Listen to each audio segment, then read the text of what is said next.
अस्सलाम वालेकुम guys, welcome back to my channel. इस वीडियो में मैं आपके साथ शेयर कर रही हूँ अफ़गानी पैंट की कटिंग एंड स्टिचिंग। यहाँ मैंने 1 मीटर कपड़ा लिया है क्योंकि मेरा कपड़ा डबल अर्स में है। जो ज़्यादा अर्स वाला कपड़ा आता है वो है ये। अगर आपका जो नॉर्मल अर्स में आता है कपड़ा वो है तो आप 2 मीटर कपड़े में इसे तैयार कर सकते हैं। तो यहाँ मैंने 1 मीटर कपड़ा लिया है और उसे मैं यहाँ डबल फ़ोल्ड कर रही हूँ और अच्छे से आपको इसकी सेटिंग कर लेनी है। और इसे डबल फ़ोल्ड करने के बाद में इसे 4 फ़ोल्ड कर लेना है। यहाँ वीडियो में थोड़ा कॉम्प्रोमाइज़ करना पड़ा मुझे इसकी क्वालिटी में, सो प्लीज़ उसे इग्नोर करें और मेरी वीडियो को फुल कम्प्लीटली देखें। और इसका जो ओपन साइड है वो अपनी तरफ रखना है और इसका बंद साइड दूसरी तरफ रखना है। इसे अच्छे से सेट कर लेना है, किसी भी तरह की कोई सिलवट नहीं होनी चाहिए इसमें। और इसके बाद में मैं यहाँ आसन की नाप ले रही हूँ। मुझे अपना जो विड्थ रखनी है इसकी 13 इंचेस रखनी थी, लेकिन इस कपड़े की 13.5 इंचेस थी, जो लकीली बिल्कुल ठीक थी। अगर इससे कम होती तो मुझे प्रॉब्लम हो सकती थी। तो यहाँ मैंने 13.5 इंचेस नापी है और उसके बाद में अब मैं यहाँ पर इसको इलास्टिक की फ़ोल्डिंग के लिए निशान लगा रही हूँ, जो कि मैं 1.5 इंचेस पर लगा रही हूँ। और यहाँ मैं 1.5 इंचेस पर दूसरे साइड में भी निशान लगाकर इसे स्केल की हेल्प से मिला दूँगी।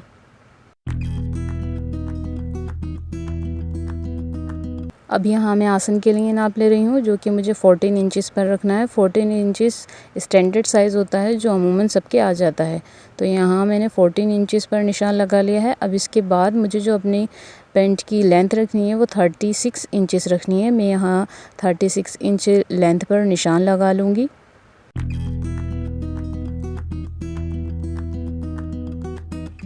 मैं 36 इंचेस पर निशान लगाने के बाद इसके दोनों साइड में भी मैं 36 इंचेस पर निशान लगा लूँगी और उसे एक स्केल की हेल्प से मिला दूँगी। अब इसके बाद यहाँ पर मैं 1.5 इंचेस पर एक निशान लगा रही हूँ।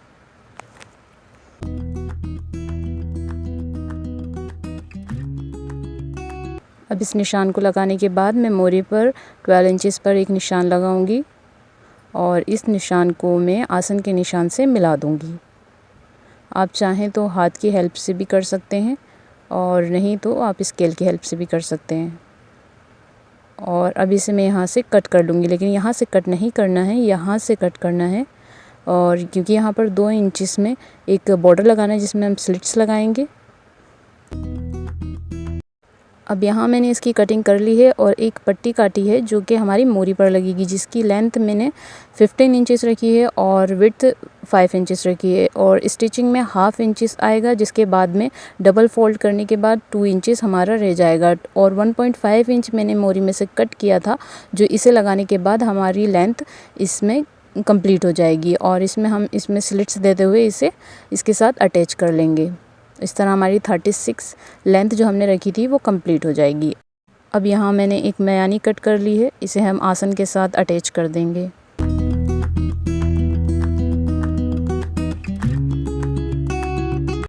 इस तरह इसकी कटिंग कंप्लीट हो चुकी है और चलिए चलते हैं इसकी स्टिचिंग की तरफ।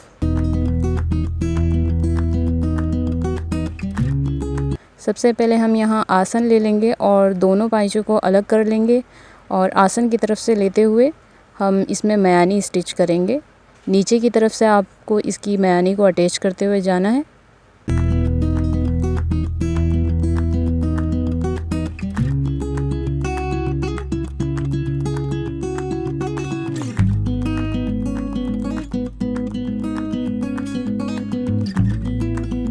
और यहाँ आप देख सकते हैं कि मैंने इसे स्टिच कर लिया है। अब दूसरी तरफ भी हम मयानी को स्टिच कर लेंगे।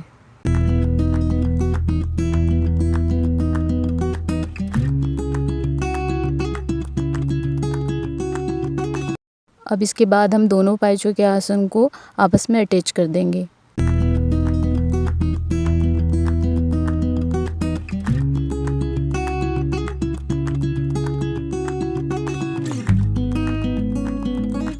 आप देख सकते हैं कि मैंने यहाँ आसन को स्टिच कर लिया है। दोनों तरफ के आसन को हम इसी तरह से स्टिच कर लेंगे। अब इसके बाद बारी आती है हमारी मोरी की। मेरे पास जो पट्टी थी उसमें मैंने पेस्टिंग बुकरम को अच्छे से पेस्ट कर लिया है। 2 इंच की बुकरम रहेगी हमारी और 1/2 इंच हमारा फ़ोल्ड के लिए रहेगा। तो अब हम इसे डबल फोल्ड करके सेंटर का निशान लगा लेंगे और इसी तरह से हम जो हमारा मोरी का कपड़ा है उसे भी हम डबल फोल्ड करेंगे और डबल फोल्ड करने के बाद में इसमें सेंटर में एक नोच लगा देंगे। ये नोचेस हमारे बहुत हेल्प करेंगे आगे जब हम इसमें स्लिट्स लगाएंगे।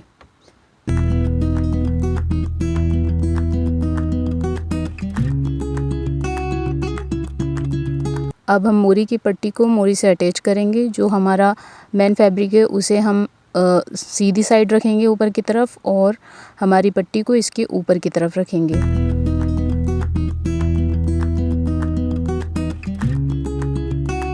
और स्टार्टिंग में हम 2 से 2.5 इंच प्लेन स्टिचिंग करेंगे, उसमें कोई भी स्लिट नहीं देंगे।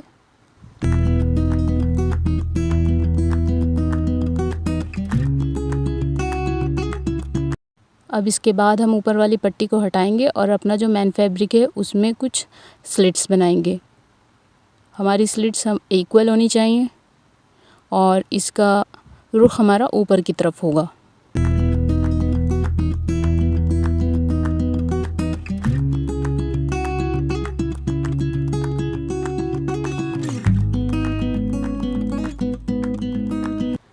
अच्छे से स्लिट्स बनाने के बाद जो हमारा पट्टी का कपड़ा है उसे वापस से नीचे रखकर इसके ऊपर से स्टिचिंग कर लेंगे।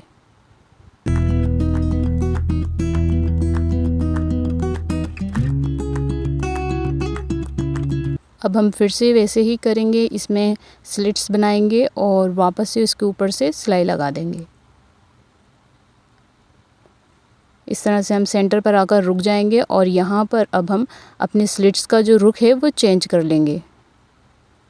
याद रखें कि जो हमने नोचेस लगाए थे नीचे वाले फैब्रिक में वो हमारे पट्टी का जो सेंटर में हमने निशान लगाया था वो आपस में मैच होने चाहिए, तभी हमारी जो स्लिट्स हैं इक्वल बैठेंगी, कहीं ज़्यादा और कम नहीं होंगी। अब इसका रुख हम नीचे की तरफ कर देंगे और इसी तरीके से सारी स्लिट्स एंड तक लगा देंगे।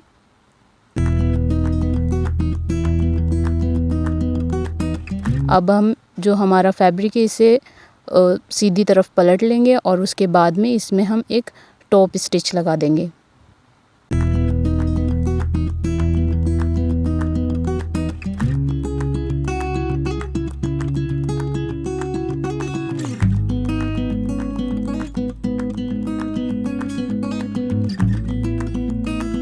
अब इस तरह हमारी मोरी तैयार है। अब देख सकते हैं कि इस तरह से हमारा पायचा बनकर आ जाएगा और हमें दूसरे साइड भी इसी तरीके से सारा काम करना है और हमारे दोनों पायचे इस तरह से तैयार हो जाएंगे। अब इसके बाद मैं इसकी फ़िटिंग का निशान लगा रही हूँ जो कि 6.5 इंचेस पर है और अब यहाँ से मैं इसे बंद कर दूँगी इसकी सिलाई लगाते हुए।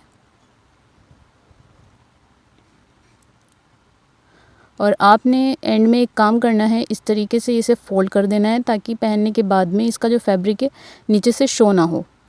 तो इसलिए हम इस तरह से इसे फ़ोल्ड करके स्टिच करेंगे तो एक्स्ट्रा कपड़ा हमारा बाहर की तरफ शो नहीं होगा।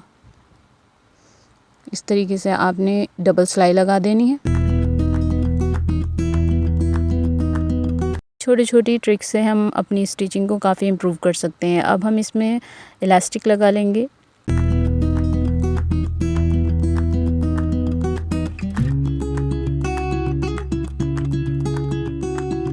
यहाँ मेरी इलास्टिक की सिलाई कंप्लीट हो गई है और अब यहाँ पर हम इसे इक्वल कर लेंगे हर तरफ से सारा फैब्रिक और उसके बाद में हम इसके सेंटर में एक सिलाई लगा देंगे ताकि हमारा जो इलास्टिक है बाद में पलटे ना।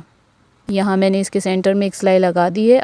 अब यहाँ हमारी स्टिचिंग कंप्लीट होती है। आई होप कि आपको ये वीडियो पसंद आई हो और अगर आपको ये वीडियो यूज़फुल लगी हो तो प्लीज़ इसे लाइक करें। आई नो वीडियो की क्वालिटी में बहुत ज़्यादा मैंने कॉम्प्रोमाइज़ किया है, बट अगर ये वीडियो आपके लिए थोड़ी भी इंफॉर्मेटिव रही हो तो प्लीज़ मेरे चैनल को सब्सक्राइब करें और इस वीडियो को लाइक करें। Thank you for watching.